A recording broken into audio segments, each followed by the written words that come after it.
Hello दोस्तों, स्वागत है आपके अपने YouTube channel BK physics master में। आज हम पढ़ने वाले हैं वसुदेव शरण अग्रवाल का जीवन परिचय। आज मैं जिस तरीके से आपको जीवन परिचय लिखना बताने वाला हूं, इस तरीके से अगर आप लिखते हो तो पूरे के पूरे 5 अंक मिलेंगे। नहीं तो आप जो कुछ गलतियां कर देते हो जिससे आपके नंबर कट जाते हैं, तो वीडियो को अंत तक जरूर देखिएगा। इस तरीके से आपको जीवन परिचय लिखना है। और आज हम वसुदेव शरण अग्रवाल का जीवन परिचय करने वाले हैं। ये बहुत ही महत्वपूर्ण जीवन परिचय है, पेपर में जरूर बनता है। तो वीडियो को अंत तक जरूर देखिएगा। पसंद आए तो लाइक कीजिएगा, ज़्यादा से ज़्यादा हो सके शेयर कीजिएगा, नए हो तो सब्सक्राइब जरूर कीजिएगा। तो आइए स्टार्ट करते हैं और देखते हैं वसुदेव शरण अग्रवाल का जीवन परिचय। तो सबसे पहले जीवन परिचय। पेपर में प्रश्न बनता है कि कोई भी निम्नलिखित में से किसी एक लेखक का साहित्यिक परिचय देते हुए उनकी कृतियों का उल्लेख कीजिए, और 3+2 यानी 5 अंक का प्रश्न बन जाते हैं। यानी 5 अंक के 3 अंक का हो जाएगा उनका साहित्यिक परिचय, और 2 अंक की हो जाती हैं उनकी कृतियाँ हो जाती हैं। तो लिखा होता है। तो हम पहले जानेंगे उनका जीवन परिचय, उसके साथ साहित्यिक परिचय, और फिर उनकी लिखेंगे कृतियाँ। आपको ऐसे लिखना है, और मैं जैसे बताने वाला हूँ वैसे लिखना है आपको। तो आइए देखते हैं जीवन परिचय। जीवन परिचय होता क्या है, देखिए आप चाहो तो इस तरीके से लिख सकते हो, नहीं तो क्या करोगे कि आप क्या करो कि उनकी साइट में क्या करो कि एक इतना ऐसा एक जो डिब्बा बनाकर यहाँ पर आप इसमें उनके नाम और जन्म और स्थान, जन्म स्थान, माता पिता का नाम और जो मृत्यु यहाँ होते हैं ये आप लिख सकते हो। नहीं तो इस तरीके से आप लिखना, जैसे मैं बता रहा हूँ इस तरीके से आप करोगे तो अच्छा लगेगा और देखने में अच्छा लगेगा। तो आप क्या लिखोगे, पहले जैसे देखेंगे जीवन परिचय। जीवन परिचय क्या है, तो वसुदेव शरण अग्रवाल का जन्म वर्ष 1904 में उत्तर प्रदेश के मेरठ जिले के खेड़ा नामक ग्राम में हुआ था। काशी हिंदू विश्वविद्यालय से स्नातक करने के बाद एमए, पीएचडी और तथा डीएलएड की उपाधि इन्होंने लखनऊ विश्वविद्यालय से प्राप्त की। इन्होंने पाली, संस्कृत, अंग्रेजी आदि भाषाओं एवं उनके साहित्य का गहन अध्ययन किया। एक काशी हिंदू विश्वविद्यालय के भारतीय महाविद्यालय में पुरातत्व एवं प्राचीन इतिहास विभाग के अध्यक्ष रहे। वसुदेव शरण अग्रवाल दिल्ली के राष्ट्रीय संग्रहालय के भी अध्यक्ष रहे। हिंदी की इस महान विभूति का वर्ष 1967 में स्वर्गवास हो गया है।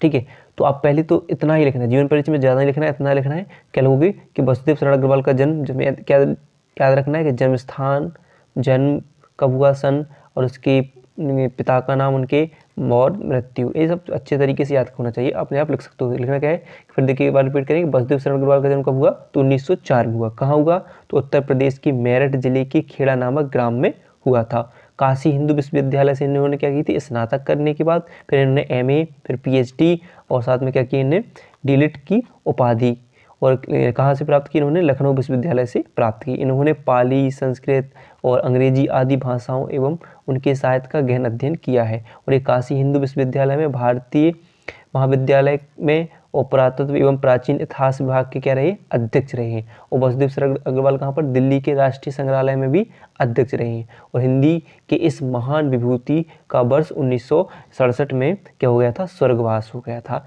इतना आपको लिखना है जीवन परिचय बस। फिर अगली हेडिंग बनाएंगे, बीच पेज पर ऊपर क्या बनाएंगे, साहित्यिक परिचय लिखेंगे। क्या लिखेंगे, साहित्यिक परिचय। अब साहित्यिक परिचय में यहाँ पर लिखना होगा अच्छे उनके बारे में अच्छे तरीके से।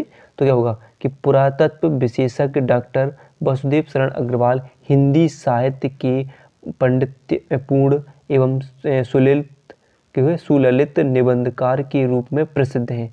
पुरातत्व व अनुसंधान के क्षेत्र में उनकी क्षमता कर पाना अत्यधिक कठिन है। उन्हें एक विद्वान टीकाकार एवं साहित्यिक ग्रंथों के कुशल संपादक के रूप में भी जाना जाता है। अपनी विवेचना पद्धति की मौलिकता एवं क्या होगा, विचारशीलता लिखोगे, विचारशीलता के कारण वे सदैव कैसे रहे, स्मरणीय रहेंगे। ठीक है, तो इतना ही लिखना है। साहित्य में उन्होंने क्या क्या किया है, तो वो लिखा कि पुरातत्व विशेषज्ञ रहे डॉक्टर वसुदेव शरण अग्रवाल, हिंदी साहित्य के क्या हुए, पांडित्यपूर्ण एवं सुललित निबंधकार के रूप में भी प्रसिद्ध थे। और पुरातत्व व अनुसंधान के क्षेत्र में भी इनकी क्षमता कर पाना क्या है, अत्यधिक कठिन है। उन्हें एक विद्वान टीकाकार एवं साहित्य ग्रंथों के कुशल संपादक के रूप में भी जाना जाता है। अपनी विवेचना पद्धति की मौलिकता एवं विचारशीलता के कारण ये वे सदैव कैसे रहेंगे, स्मरणीय रहेंगे। तो इस साहित्य परिचय में आपको लिखना है कि उन्होंने साहित्य में क्या क्या योगदान दिया है, उनके बारे में आप यहाँ पर लिख सकते हो। ठीक है, फिर आता है आपका, तो यहाँ पर आपको 3 अंक आपके मिल जाएंगे। फिर आपको लिखना होगा यहाँ पर कृतियाँ उनकी रचनाएं क्या क्या थी, तो देखेंगे निबंध संग्रह कौन कौन से किए इन्होंने, तो पृथ्वीपुत्र, कल्पलता, कला और संस्कृति, कल्पवृक्ष और भागधारा। और शोध क्या क्या है इनकी, पर्णिकालीन भारत। और संपादन क्या है, तो जयसीकृत पद्मावत की संजीवनी व्याख्या और बाणभट्ट की हर्षचरित का सांस्कृतिक अध्ययन, इनकी रचनाएं हो जाएंगी। तो आप इतना लिख लेना है, पूरे के पूरे आपको 5 अंक मिलेंगे, एक गारंटी है 5 अंक आपके मिलेंगे अगर आप लिखते हो ये सब जितना मैंने बताया है। और एक और जो इससे पहले बताया कि आप चाहो तो साइड में उनके थोड़े जो एक क्या कर दो कि डिब्बे बनाकर उसमें लिख सकती हो। लेकिन आप अगर ऐसा लिखते हो, अच्छे तरीके से लिखते हो, अच्छी राइटिंग में, तो पूरे अंक मिलेंगे आपके लिए। तो वीडियो पसंद आई हो तो वीडियो को लाइक और चैनल को सब्सक्राइब करना ना भूलिएगा।